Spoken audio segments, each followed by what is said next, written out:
Dzień dobry. I, of course, have been listening through my headphones to Polish on Channel 1, or not, as the case may be.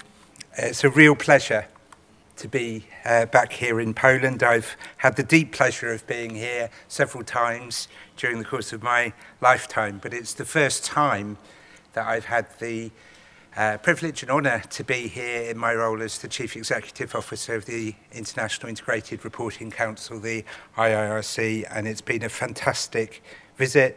My personal presence here is a sign of two things. One is the importance of the Polish market for IIRC and for the growth of integrated reporting in the world. It's very important that integrated reporting is deeply rooted here.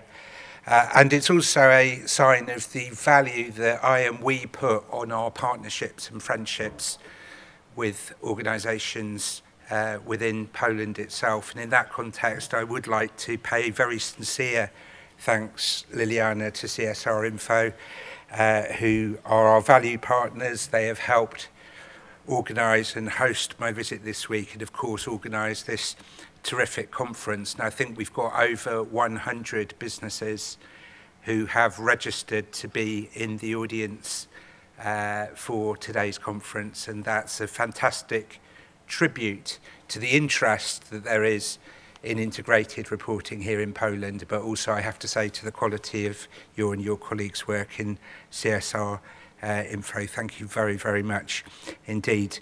And like you, I would also like to pay very warm thanks to our hosts, the Warsaw Stock Exchange. Stock exchanges from Mumbai to Johannesburg to Sao Paulo to Singapore have played a crucial role in advancing the practice of integrated reporting amongst their members. So I'm very, very grateful to the Warsaw Exchange for you doing so too. And of course, we're in an exchange which is the biggest in Central and Eastern Europe, with some 1,000 domestic and international issuers listed. And I do see the significance of today's meeting and this week's events as being not simply for the companies of Poland, but also of those for the wider region.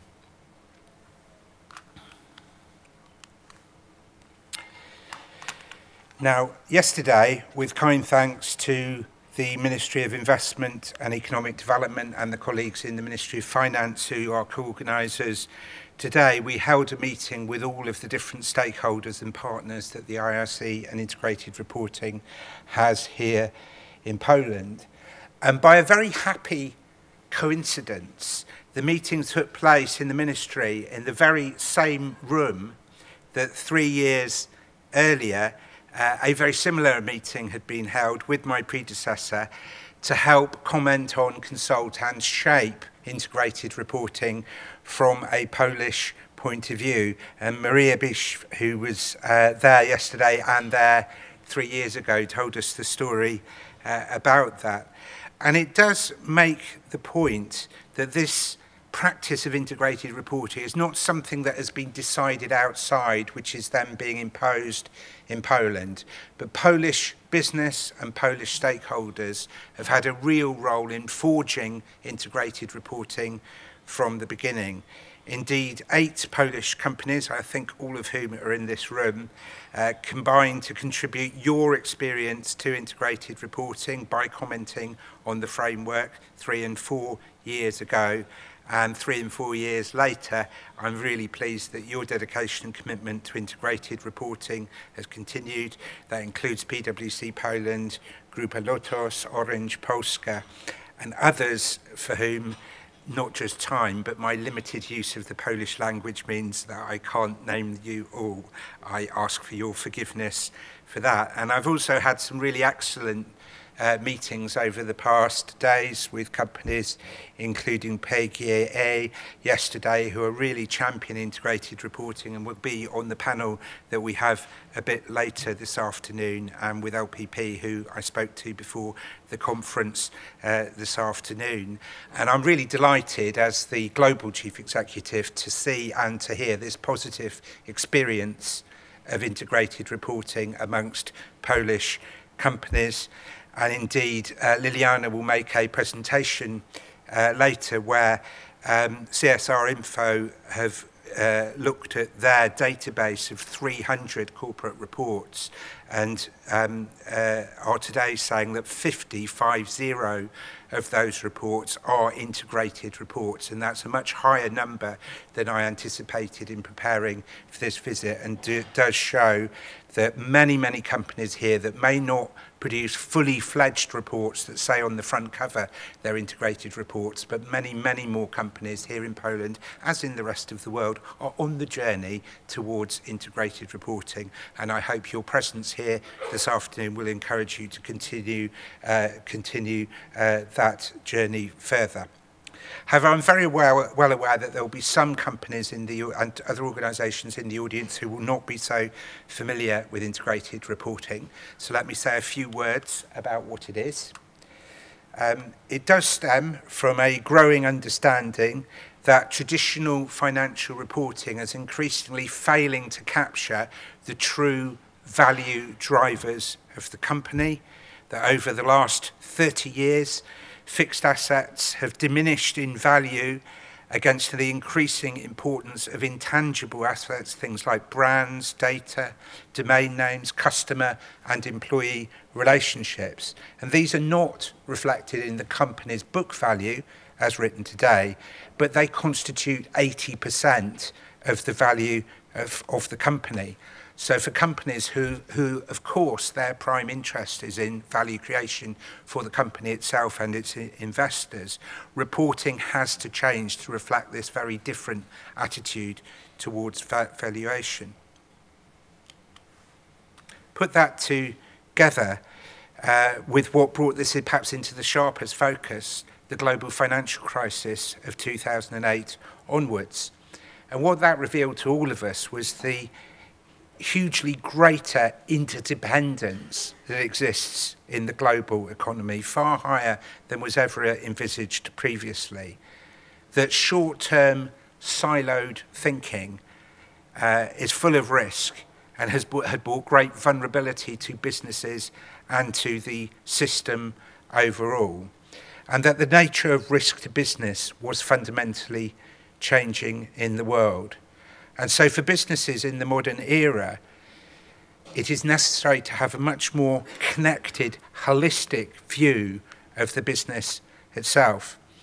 And although we all hope that many of the lessons of 2008 have been learnt, and I'm aware that economic growth continues to be strong here in Poland, indeed, I congratulate you for it, we should also heed comments from organisations, including the International Monetary Fund, among others, who are beginning to talk about the danger of a second global financial crisis, GFC2.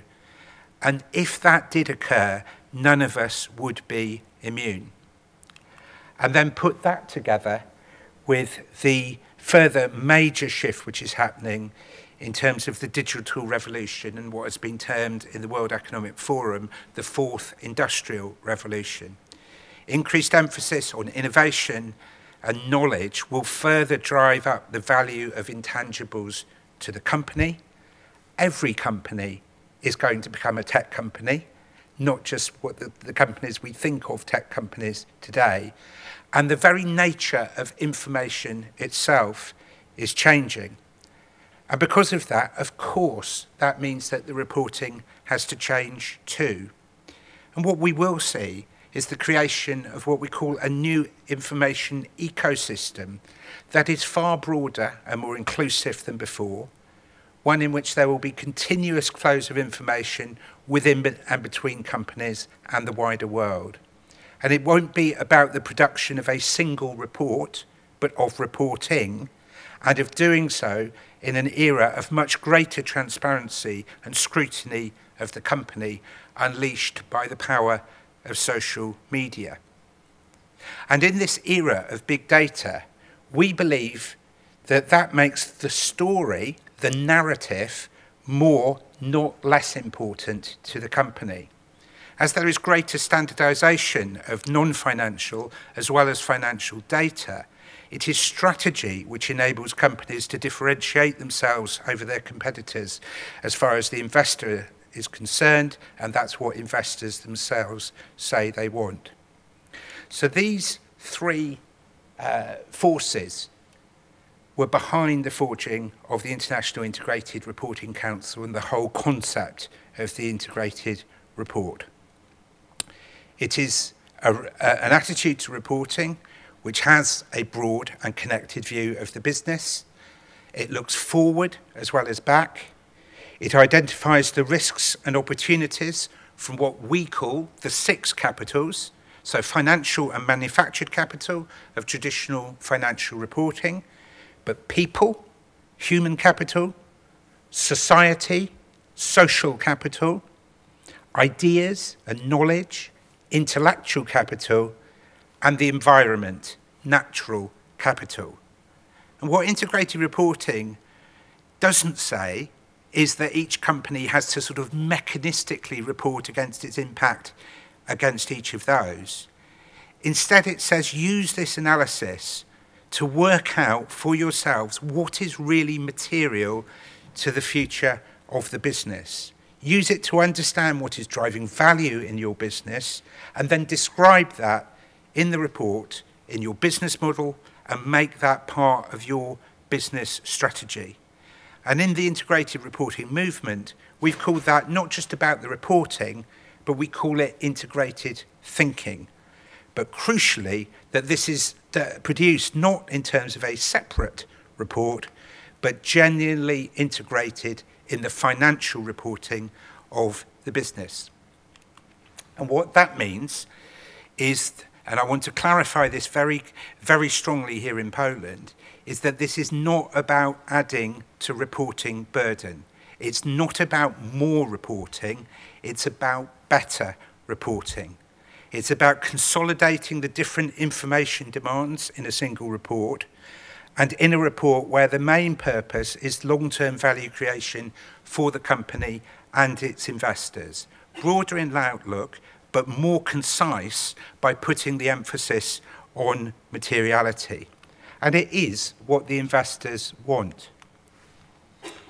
The world's biggest private investor, BlackRock, others including Rockefeller, Aviva, PGGM, Eumedion, APG, Hermes, Deutsche Asset Management, the Australian Council of Superannuation Investors. Each of these leading investors have been involved in defining and promoting integrated reporting, members of the IIRC Council from the start. Last year, in conjunction with the Principles of Responsible Investment at the Berlin event that Liliana, you were talking about, we launched a statement which has now been co-signed by 15 of the largest investors in the world, representing some $2 trillion of assets under management, where those investors don't simply say to companies that they want them to adopt integrated reporting. They make the point to companies that they use integrated reporting in their everyday investment decisions. And they do so because there is increasing academic research. The one on the screen you see is from the National University of Singapore. And what that piece of research showed is by examining the performance of 80 companies across the APEC economic region, 40 companies that had adopted integrated reporting and 40 companies which had not, that over a 4-year period, every one of the 40 companies who had adopted integrated reporting outperformed their peers and benefited from a lower cost of capital. Now that's one survey, and people say, is it credible? We have a database that we're going to publish shortly at our global conference, which has 300 pieces of research that back up those similar claims. And you can see the evidence there, summarised in for you. Easier access to capital, access to a longer-term capital base, a lower cost of capital, and a higher share price. And I defy anyone who is seeking capital in international markets who does not want to see their results, those results from their own for their own company. So the International Integrated Reporting Coalition movement was formed and is growing. It is a global trend. It is the future of global reporting in the world. The mission of the members of the IIRC is to make integrated reporting the norm in financial reporting. And you can see there some of the growth that we've seen over the last 3 to 4 years. So 160 pilot companies who forged this, including those 8 from Poland 3 and 4 years ago. Now 10 times the number who have adopted integrated reporting, 1,600 global companies across 62 different countries. We have the integrated reporting networks, our business network, and I would like some more Polish companies to be part of that international business network, but other networks including an academic network, and I was very pleased to talk with some of the academics in the room earlier, which I hope you will participate in all of the interchange and the research that is fueled through that network, 2,000 different people within the IR networks. And then people say, is this really the future of reporting? There are many surveys that show it, but the one that I quote in this slide is of chief executive officers in a survey undertaken by the American Accountancy Association, AICPA. And it found that 50% of chief executive officers say that their companies are on the journey to integrated reporting. But more important for me than that a further 35%, so 85% in total, but that further 35% say they expect to be in the course of the next 3 years. And that's one of the clearest signs that this is the future norm for global reporting. I mentioned Japan on the screen, but it's probably the leading example in the world. It's over 300 companies at the moment anticipated for the moment. In fact, the latest projections that I've seen in advance of our conference is that there will be 500 integrated reporting companies in Japan by the end of this year. But that globally doesn't just mean in other continents of the world. It means for us in Europe too.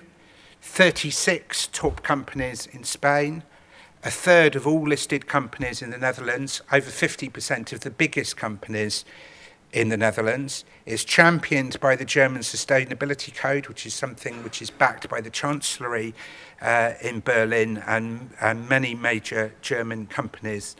And our partner in France is the market authority Europlace in Paris, who has set a target for all of the top 40, the CAC 40 companies on their exchange to become integrated reporters within 3 years. And a little over 1 year into that programme, already 18 of the 40 are. And yesterday I was told here in Poland that already half of the WIG 20, good or bad? Thank you for laughing. Of the top 20 companies here are already on the journey to integrated reporting, and it's realistic for us to have a target for all 20 of those companies to be integrated reporters in the period after the course of this conference. So it's a growing trend across Europe as well. Which brings us to the non-financial reporting directive. As some of you who I've known here over many years know, in my former role before going to the International Integrated Reporting Council, I was for 20 years a member of the European Parliament and the Parliament's rapporteur on corporate responsibility. And in that capacity, I was the proposer of the directive to help negotiate it. And that means I do apologise and plead guilty for the bad things that you think about it. I will take some responsibility for that.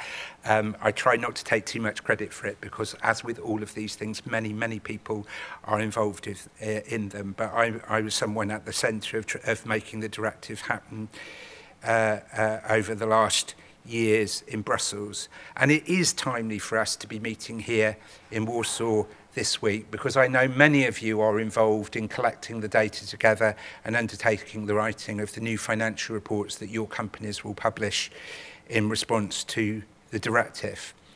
And the directive is a nudge. It is an encouragement towards integrated reporting.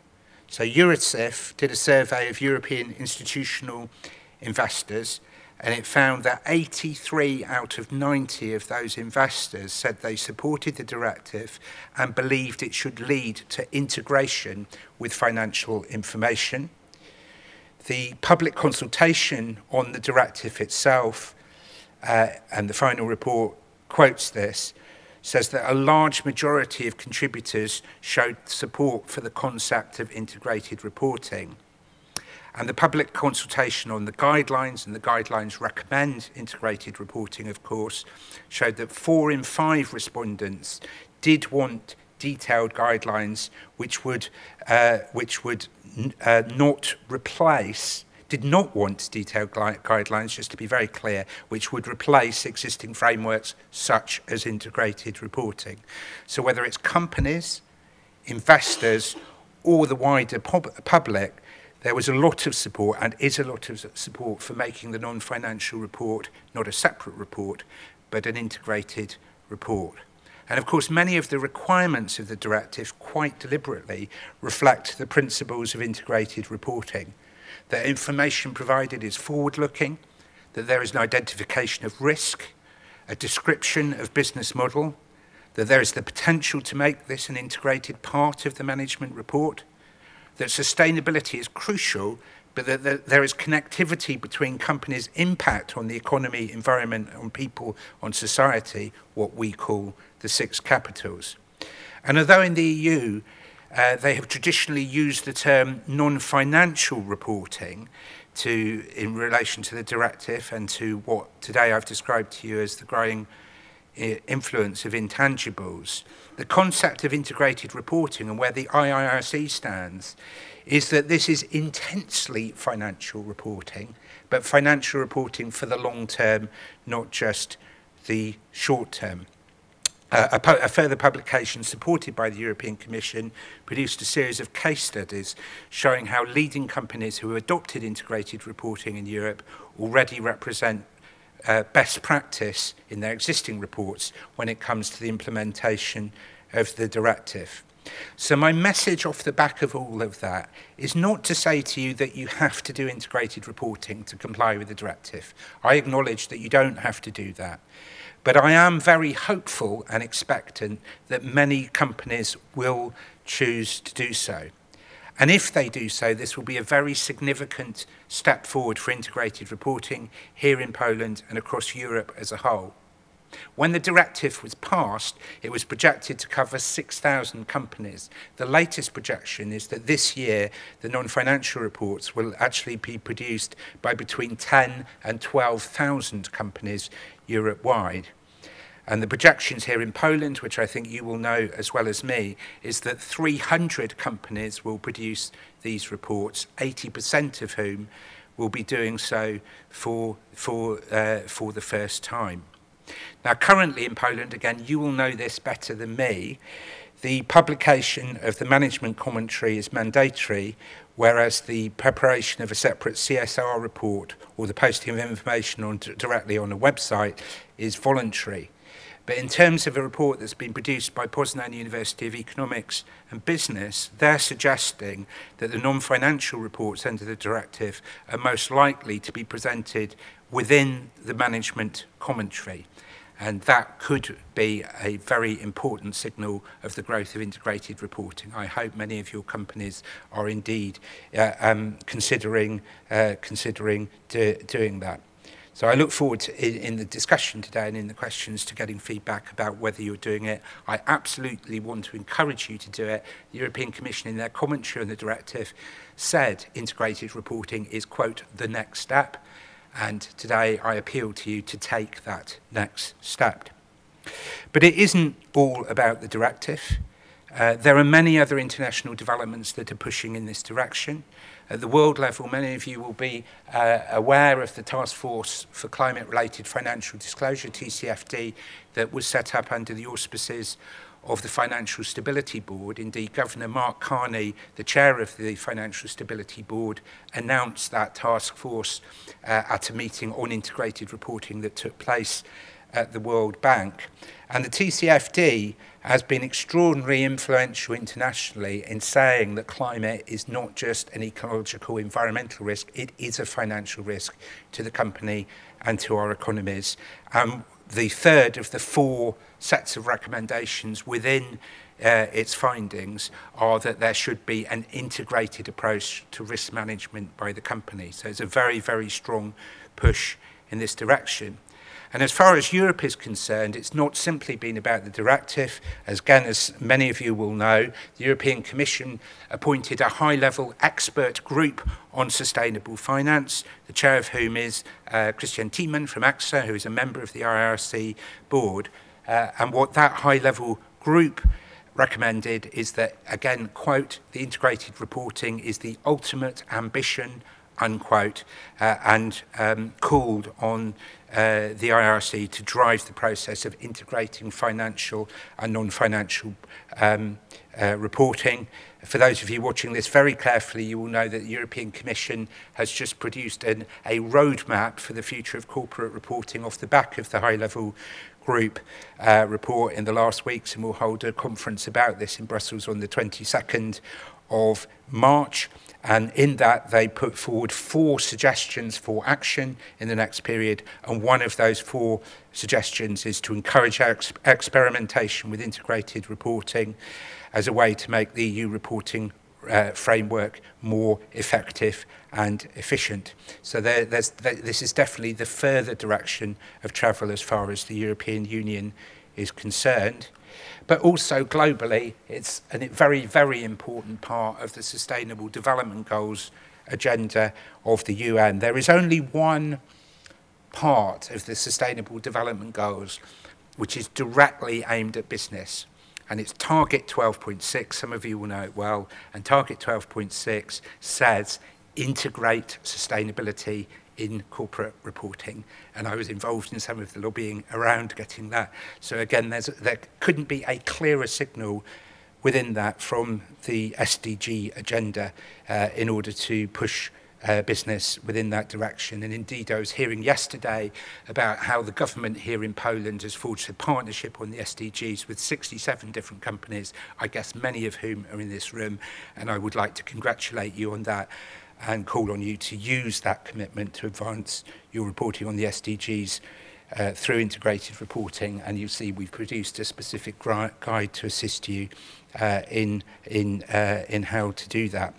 And both the TCFD task force and the Business Commission for Sustainable Development, the business-led task force on the SDGs, both of them said that there must be an alignment between today's financial and non-financial reporting. And I do sometimes hear this from business audiences. I don't know if this is one of the feelings here in Poland, but sometimes one hears from businesses that there are too many different initiatives around and it's confusing which to do, and then if you're already doing one, are others competitors and so on.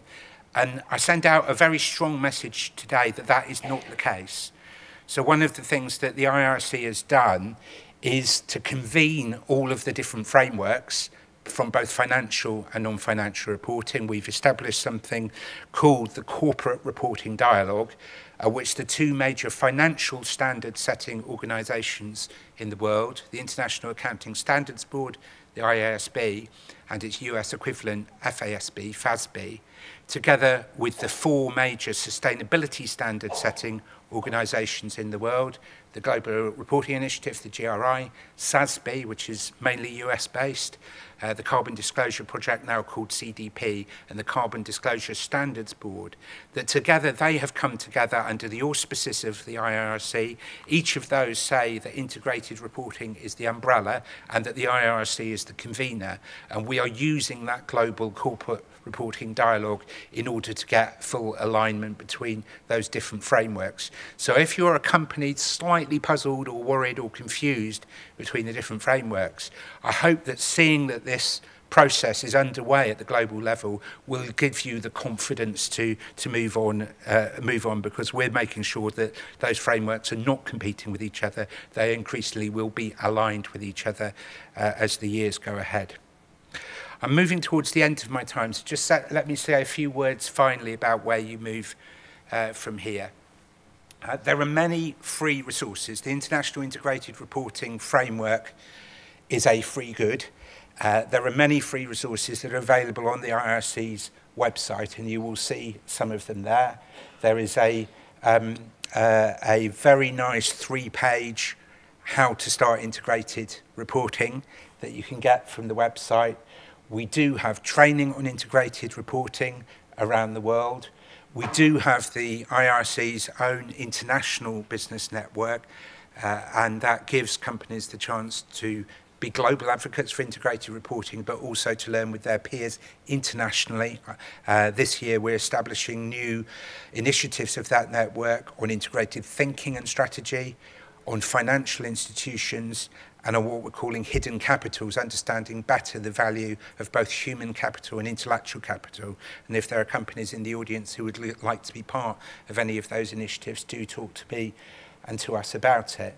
But of course, that many of the Polish partners in the room, including CSRinfo yourselves, have a great deal of knowledge and are assisting companies to move in this journey. And I thank you for all the efforts that you are undertaking in that respect, because integrated reporting is breaking through.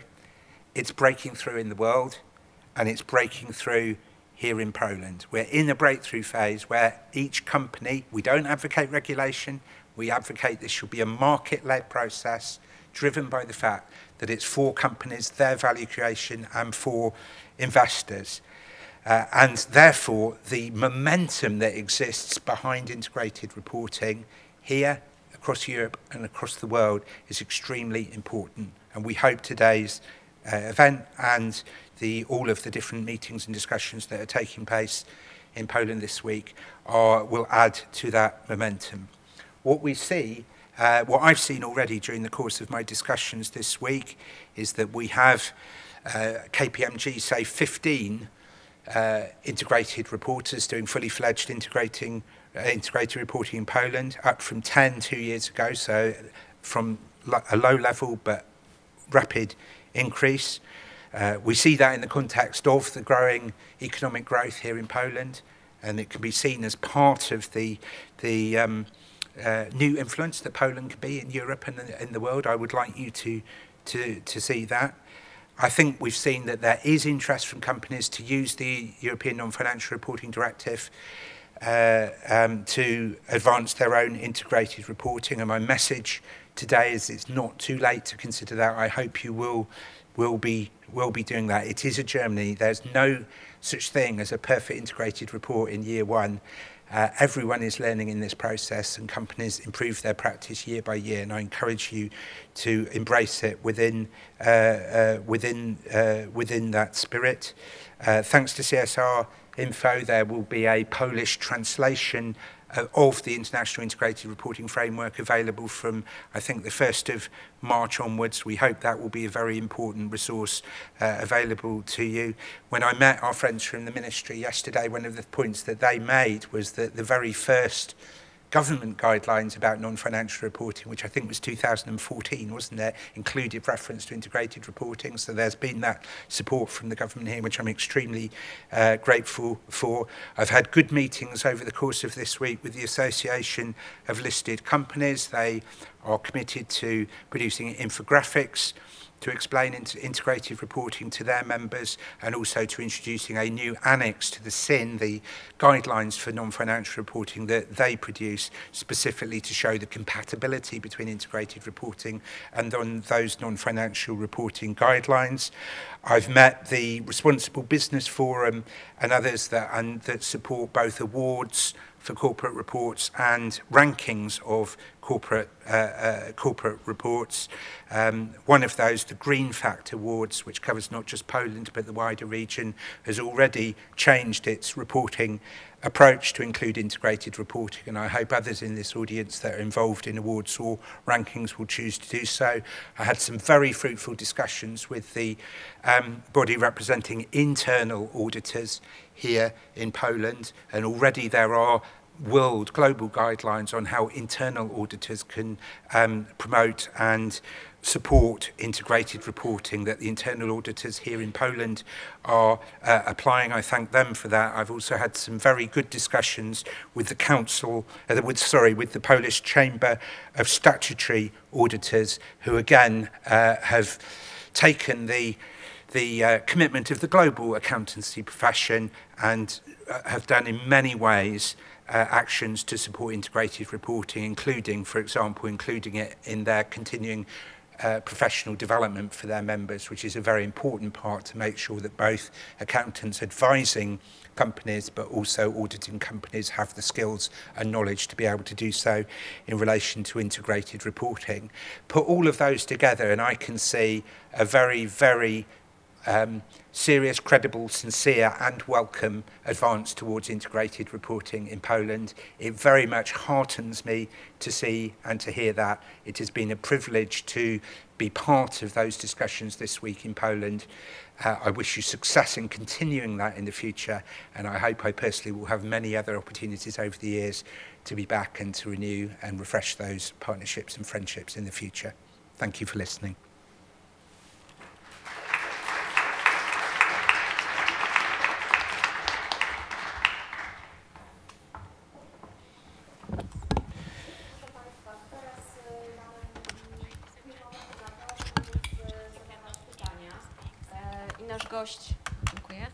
I nasz gość postara się na nie odpowiedzieć jak najlepiej, więc zachęcam do tego, żeby takie pytania zadawać.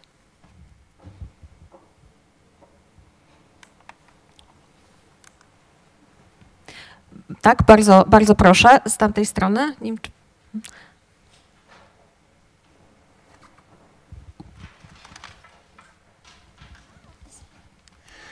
Dzień dobry, ja się nazywam Jacek Tudruj, jestem konsultantem w dziedzinie ochrony środowiska, zrównoważonego rozwoju i odpowiedzialnego biznesu oraz członkiem grupy roboczej do spraw edukacji i popularyzacji CSR. Chciałbym panu zadać pytanie, jakie są główne przyczyny, dla których nie można przekroczyć, że tak powiem, masy krytycznej, jeśli chodzi o szybki rozwój raportowania zintegrowanego. Jakie są przyczyny w zasadzie? I jaki jest udział pana zdaniem poszczególnych stron, które biorą udział w tym procesie? Let's just check that's working. Yes. So first of all, thank you for the question.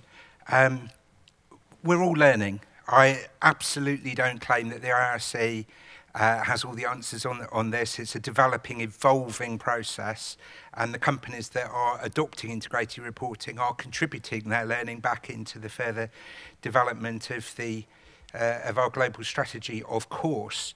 But I don't see a limit to the implementation of integrated reporting. We do our own internal research each year. We take a cross-section of integrated reports globally. We also partner with one of the global accountancy institutes internationally who do their own survey of integrated reporting internationally, and we partner with another organisation that does a statistical analysis of integrating reports through the web internationally, which has a very wide coverage. And each of those three pieces of research show that there is a growth of integrated reporting, both in terms of numbers and quality. Now, of course, we might hit a ceiling at some point, and then we would have to really think about that and analyse it. But that is not what the evidence is suggesting at the moment, including here in Poland, from everything that I've heard and seen. And I think CSRinfo will talk a bit more about that later. As far as the role of the stakeholder is concerned, crucial. I think to this audience and the people I've talked to already, I don't need to advance that case. But the companies now are operating in, as I explained in the presentation, a much more complex, connected set of roles and relationships. We call them capitals, where these different stakeholder groups, of course, have information demands of the company, but from the company's perspective, are crucial to the success of the company itself. And what integrated reporting says is that understanding and analysing how those relationships affect value creation for the company is crucial to the business's own success. So this isn't just about people outside the company making information demands on the company, rightly or wrongly, and everyone will have their own view about that. It's about how the company wants to understand its stakeholders because it recognises they are a key part of the company's own success. Thank you. Kolejne pytanie. Okay. To ja mam jedno pytanie do ciebie jeszcze, bo w nawiązaniu do mojego poprzednika powiedziałeś, że w zasadzie wiem, że w przyszłym tygodniu macie dużą konferencję w Tokio i że prawdopodobnie 500 ponad firm raportuje właśnie zgodnie z zasadami raportowania zintegrowanego. Jakbyś może mógł powiedzieć nam w 2 zdaniach, dlaczego akurat w Japonii? Co oni takiego mają i co takiego się wydarzyło, że tam to raportowanie tak się rozwinęło?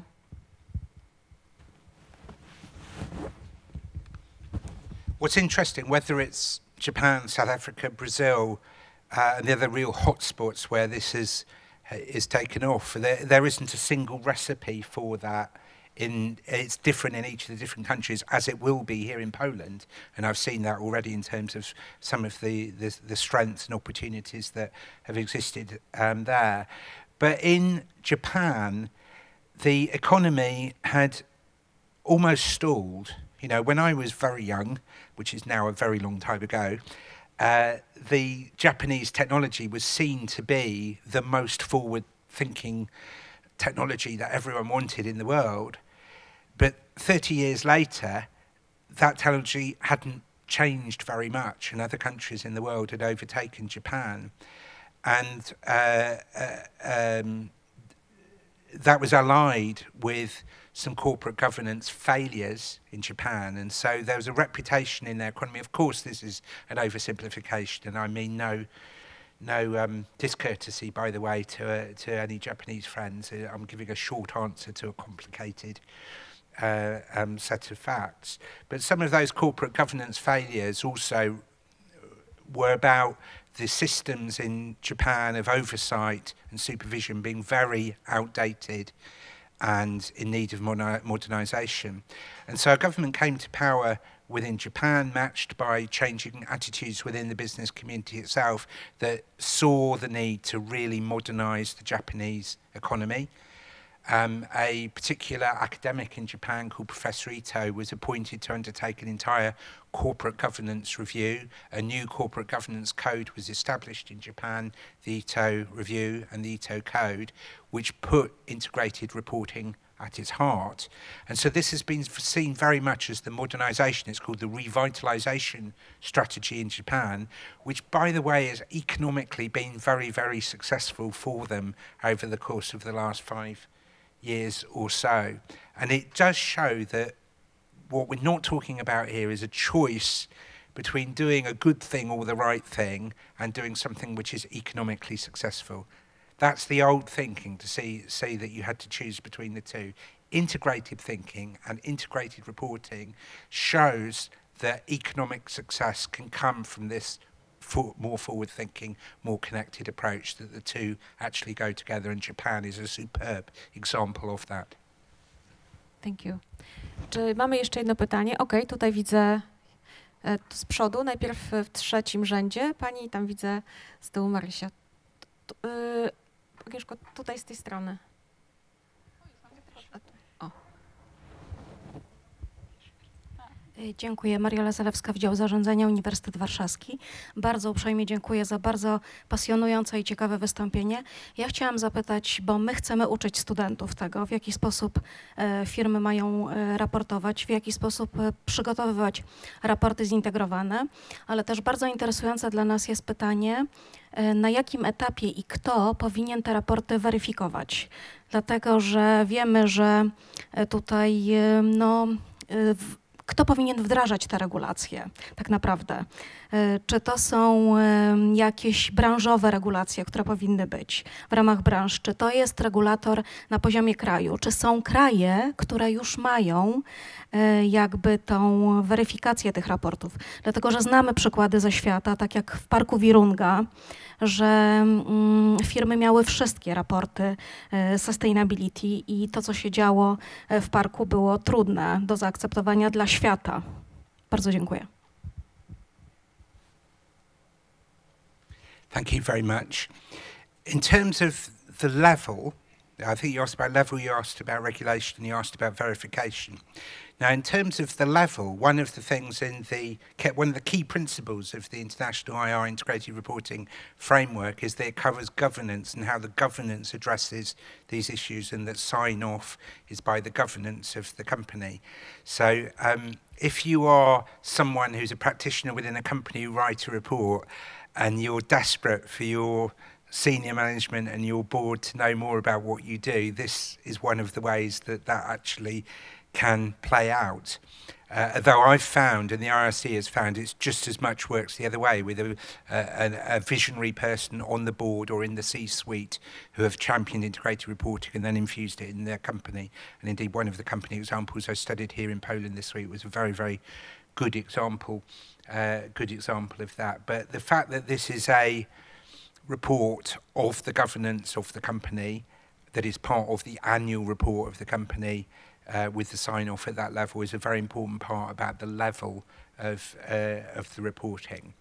The second question you asked is about regulation, and I simply want to repeat what I said earlier, which is that we at the IIRC at the global level favour a market-led approach. We think that the businesses that are adopting integrated reporting are doing so because they see the benefit to the business themselves.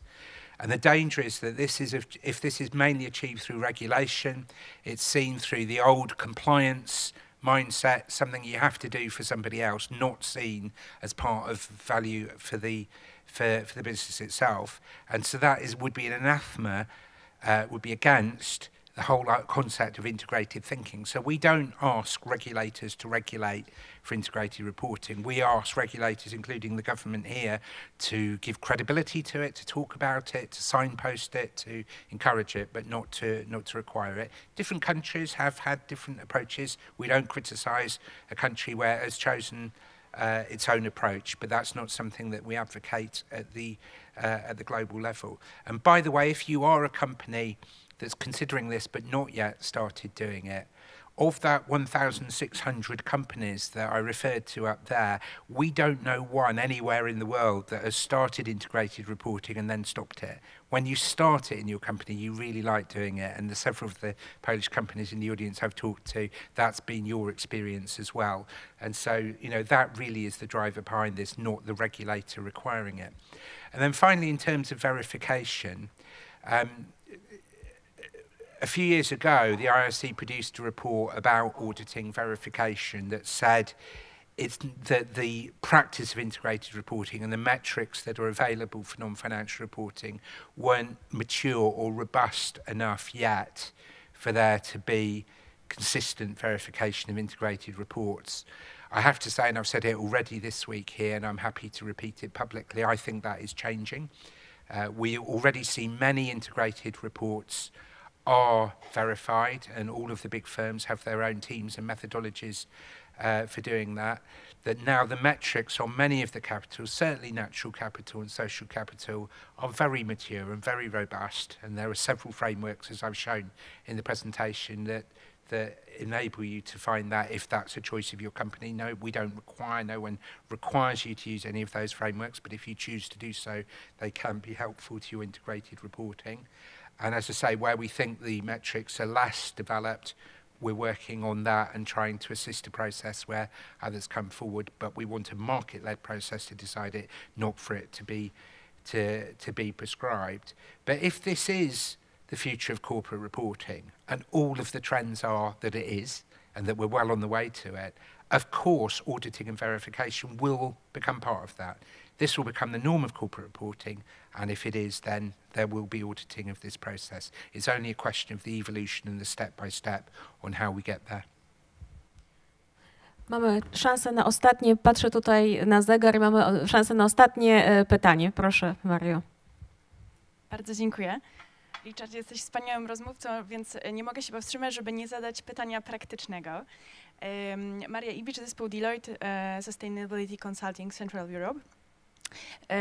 Mieliśmy okazję i przyjemność współpracować z kilkoma firmami, które właśnie podjęły się raportowania zintegrowanego i pomyślałam, że może dla firm tutaj obecnych, które myślą o tym, żeby zacząć, tak jak mówisz, byłoby ciekawe może podzielenie się twoimi spostrzeżeniami, co może pomóc, żeby dobrze przejść przez proces wewnątrz myślenia o tym, jaki jest właśnie model tworzenia wartości, czyli to serce IIRC, o którym opowiadałeś. Mamy takie wrażenie z obserwacji procesów, w których braliśmy udział, że mimo wszystko to jest najtrudniejszy punkt dla firm. Firmy nie są przygotowane do tego, żeby spojrzeć na proces raportowania zintegrowanego inaczej niż były przyzwyczajone przy raportowaniu GRI, że inne osoby muszą siąść razem przy stole, osoby zarówno z relacji inwestorskich, ten punkt ciężkości jest bardziej przekierowany na strategię i zarządzanie ryzykiem. I byłabym ciekawa, czy masz jakieś podpowiedzi obserwując innych, jak to robią, na jakie pytania warto sobie odpowiedzieć, żeby taki model tworzenia wartości dobrze stworzyć? I takie pytanie na koniec, czy masz jakieś ulubione, ostatnio wydane raporty zintegrowane? Bardzo dziękujemy. I can only give a short answer. Can I thank you again, though, because your story of 2013-14 was a great story for me to hear, and I congratulate you on everything that you've done and continue to do down the years. Three things. I've already referred to that three-pager that is written in such open, accessible language. I defy anyone not to understand it, even if you're reading it in your second language, which I think gives a very practical guide to how you can start integrated reporting. So that's the first point. The second point is there isn't a single way of doing it, but many companies, it starts with getting an interdisciplinary team together. So reporting has traditionally been there in the planning department or in the finance department, and it was given to a team, and then you just go away, you produce the report. And the approach on integrated reporting has very often been that team, but then together with others from human resources, from marketing, from PR, from sales, others potentially, just coming together and saying we're all going to be part of this. And everyone enjoys it and they like it, and it leads to better reporting. And by the way, at that first meeting, quite often, you ask yourself, what's the business model to the company? And you've got 13 people in the room and they have 13 different answers. And then out of the work of the integrated reporting, you end up with a much more shared, coherent, combined view of what the business model is. And it just shows this isn't just about reporting, it is about business strategy. And then you also asked about specifically value creation. And it's not, again, can I be very clear, it's not about saying that you don't have to make short-term profits. Of course you do. Companies go out of business unless they stay afloat in the short term.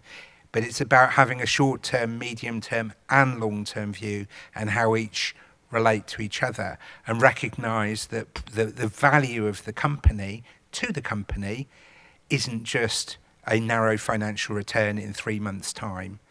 And, you know, there are CFOs and many finance people in this audience I know, and I don't know any CFO or finance person who only wants to go to work in the morning to make a narrow financial profit in 3 months' time. I don't know anyone who does that. And integrated reporting is a tool to help companies, finance professionals and companies generally to integrate their plans for 3 months' time, 6, 12 months' time, 2 and 3 years' time into the future. And that's something that people working in companies and in the field very strongly represent. In terms of understanding that whole issue of value creation. There's no simple equation to work it out, but we produce a series called Creating Value, again, freely available on our website, that gives many, many insights from companies about how they've done that for themselves. And we, on our website, also completely freely available, is a database. We don't rank reports or companies, we don't certify, we don't say reports are good or bad. If you join our business network, we do review your report, but we give all of the feedback in private. But we do have a database of good examples of integrated reporting. Orange Polska is one of the companies that's on that, where you can learn best practice, and many of those are around the value creation model, so you can actually read case examples which can assist in that. I hope I did justice to your question. Thank you so much. Bardzo dziękujemy za prezentację i za odpowiedzi. Będziemy przechodzili powoli do kolejnej części programu, także thank you, Richard, so much for being here.